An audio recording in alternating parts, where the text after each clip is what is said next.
here's a corporation that has generated $6 billion of profit, and we have a very educated, skilled workforce that the word competitiveness means move your work any place you want in the world, quite frankly, at the expense of a community.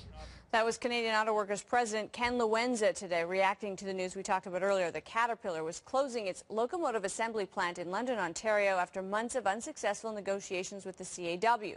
The plan is for jobs to move to Indiana, the first Rust Belt state to pass a law that allows workers to reap the benefits of collective bargaining without having to join a union.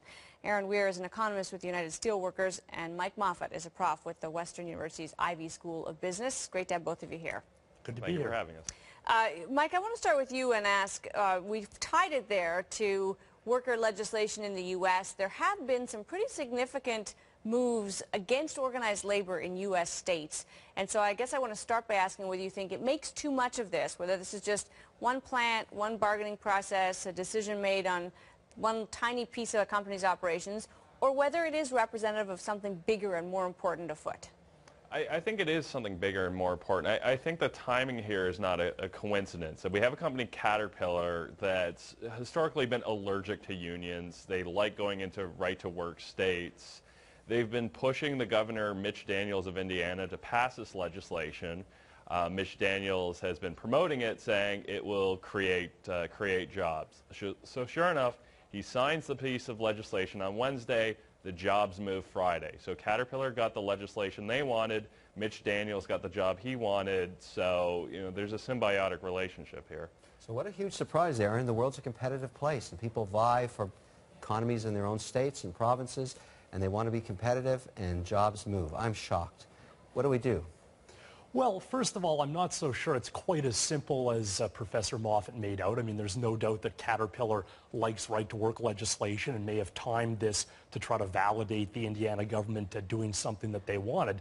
But the truth of the matter is that Caterpillar already had facilities in Indiana when it took over Electromotive, and it's a normal enough thing that a company would try to consolidate its operations after a takeover. Also, the government of Indiana provided a whole bunch of subsidies for Caterpillar to move these jobs there. So I don't think it's necessarily just a response to the labor dispute or changes in labor legislation. Sorry, I'm a little confused that the union guy is defending the company and the business prof is saying that they're behaving in maybe a more strategic way. How do you respond to that? If what we want is to protect, if we agree that what we want is to protect a decent wage for decent work, how do you do that in the face of those huge forces? Well, I think there's a number of public policy changes that could help. I mean, as you point out, right now we've had unemployment rising in Canada.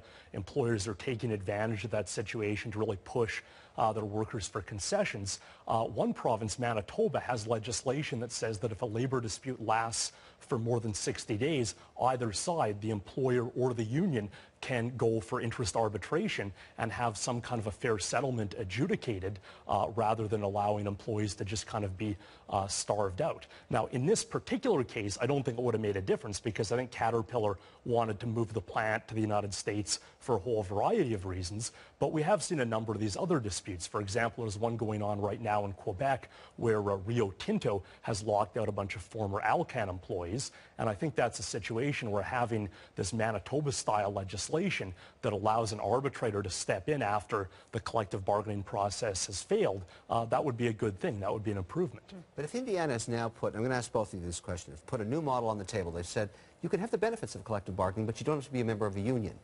Isn't that the future of unions, just to evaporate? Because they're not needed. Where's the added value? I'm just a simple investor. Please explain to me where there's added value when they take something out of your paycheck and give you what back?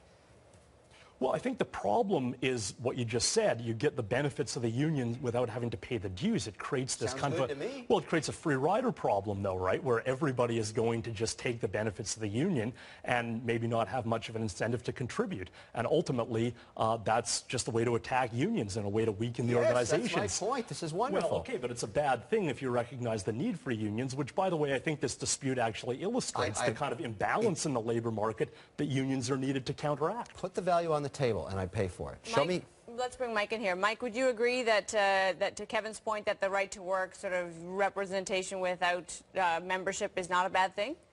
Well, I'd actually agree with Erin that it absolutely causes a one-sided negotiation between management and labor, because you have this free rider problem which basically cuts the funding out of unions entirely, and they can't compete. So it depends on which side of the fence you're sitting here, but I wouldn't make this to be a completely sort of free market Indiana versus, Canada regulatory market, because the Indiana government is giving Caterpillar $30 million of corporate welfare to move this here. Yep, that's an excellent point, and unfortunately we're out of time. I appreciate both of you for your expertise on this.